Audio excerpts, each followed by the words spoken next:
Alright, I'm going to give you a wee rundown on how I managed to clear a K2 open error on this used and abused SMA Windy Boy. It'll also probably work for Sunny Boys if they've been damaged in the same way. I think this one was overloaded at some point. There was a great big storm back in February of this year, and then this appeared on Facebook Marketplace for 60 odd quid, and then I thought, oh, I can get that, maybe see if I can fix it, and I ran some tests and I was able to fix it, and I didn't find anybody online showing this particular fix, so I thought I'd make this wee video just in case it helps anybody. Anyway, step one, unplug it from everything. So out of the mains, out of whatever panels you're using. This was just for testing. I've not had it set up actually generating from a source yet, but that'll come down the line. Anyway, open it up. Make sure it's been turned off for a good amount of time as well. I think the online literature says these take about, I think it was 20 to 30 minutes to discharge their capacitors, but if you trust that, I don't know how much I would trust it exactly.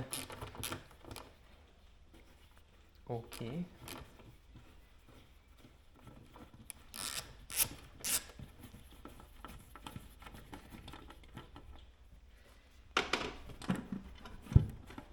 Now see, this one, when I opened it at first, it was filled with a horrible black sludge, which looked like a mixture of tar and silly putty.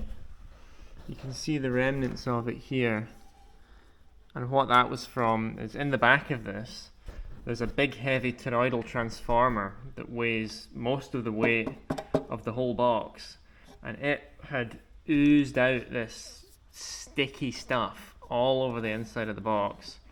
It is like silly putty. If you stretch it, it snaps, but if you push it, it flows like liquid. So it's non-Newtonian gunge, and all the wires going into the toroidal transformer had been discolored, all had gone black, dark brown. They were supposed to be nice colors originally, so they'd obviously overheated. And the fix for the K1 relay fault turned out to be this component here. I don't quite know what it is, other than that it's a power resistor, and it has on it a thermal fuse which has been removed, and at the moment I've got it replaced with just a wire, but I'm going to go and fix that just now. I replaced it with a wire just to test it because I didn't have an equivalent thermal fuse. So what I'll do now is I'll pull this board out and then resolder that fuse back in. I've got a spare somewhere. Here's my spare. So the original was a 145 degree 3 amp thermal fuse. This one's only 2 amp, but I think it'll probably do the job. Okie doke. So when you take this apart, make sure to be very careful of all of these big capacitors because they are deadly dangerous.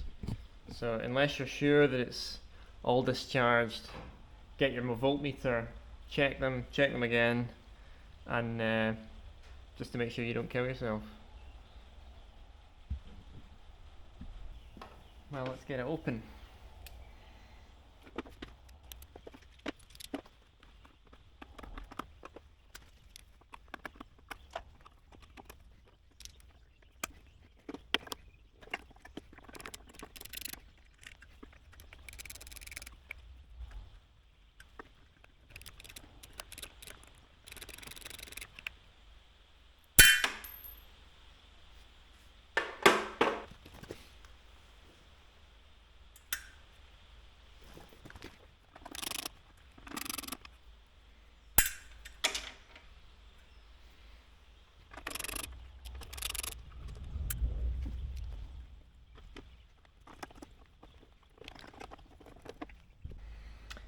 Okay, so when you get it open carefully, you can check the capacitors, make sure they're safe to touch. DC volts, of course. Set it to a bit of a higher range.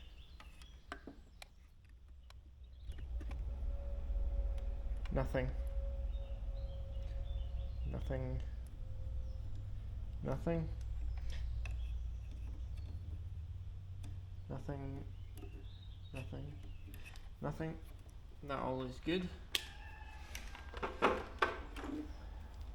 Just to double check, hold it by something plastic, or get a insulated screwdriver and just short out those contacts, just in case there's any doubt that there's any charge left in those. I know this has been sitting for a week or so, so I'm not too worried about it having any charge left, but best to be on the safe side.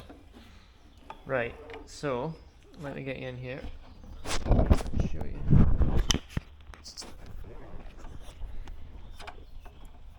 So that there is big resistor that heats up when it's overloaded, I think, and that piece of wire is just soldered in place where the thermal fuse was. So I'm going to go and desolder that just now.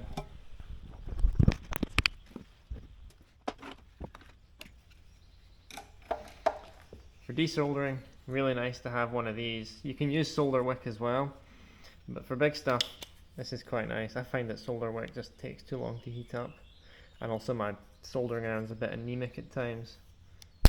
These just soak it out.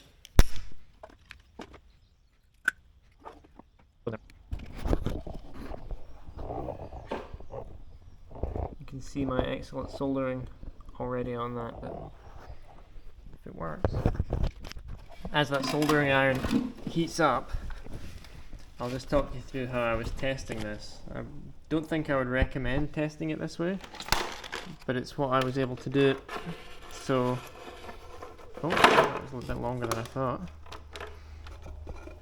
So I had this going into petrol generator. That goes into high voltage DC rectifier to rectify it into, there's around about 300 and something-ish volts DC that then goes into the DC end of this machine, and then this just went into a wall outlet. I took the risk. I wasn't sure whether or not it might damage the RCD and the fuses in the consumer unit, but it seemed alright when it was testing it. I didn't want to leave it running for too long. My first thought was, oh, I can just plug this into the mains, rectify that, and then put that into the DC in. But I read about it online and everyone seems to say do not under any circumstances do that. Something to do with having the input isolated from the output.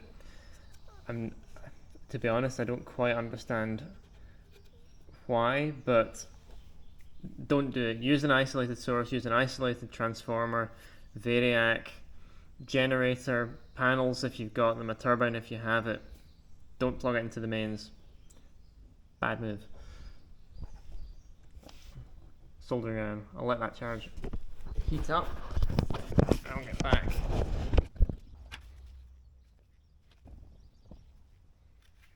Good to go.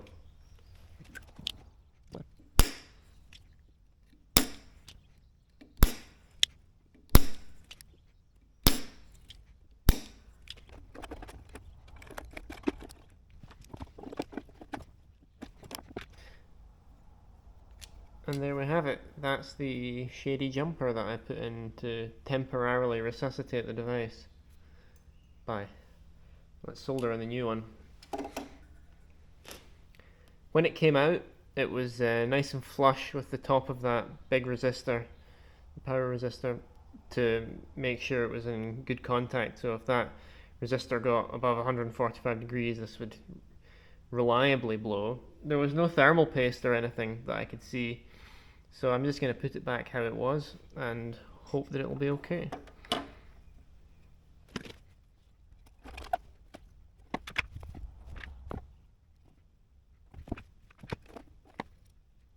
I need to go and find some flush cutters. Returning with some flash cutters. Can get these snipped off. Nice. And it's starting to rain. Beautiful.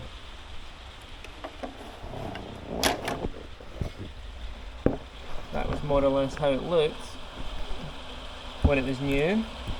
Well, sort of. That should get it back alive again. Safely, eh? The K2 open error is apparently caused by these relays, K1 open error is caused by these relays not operating as the system expects. I'm not sure which one of these is K1 and K2. I think these two here are the K1 relays and this is the K2 relay, but I can't prove any of that. Sometimes when I read about it on the internet, a K1 error is caused by the relay itself, so a simple replacement could do that. That was what I tried first, but in this case it didn't do anything, and it was that tiny guy there, 80 pence component, that was the problem. Okay, well, let's get her reassembled.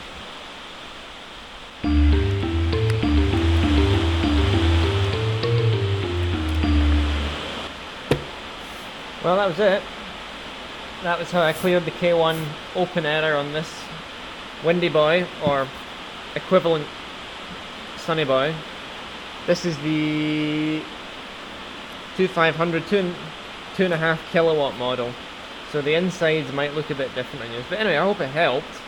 If it helps somebody to repair their own one, then that's great. And that's all I've got. Enjoy.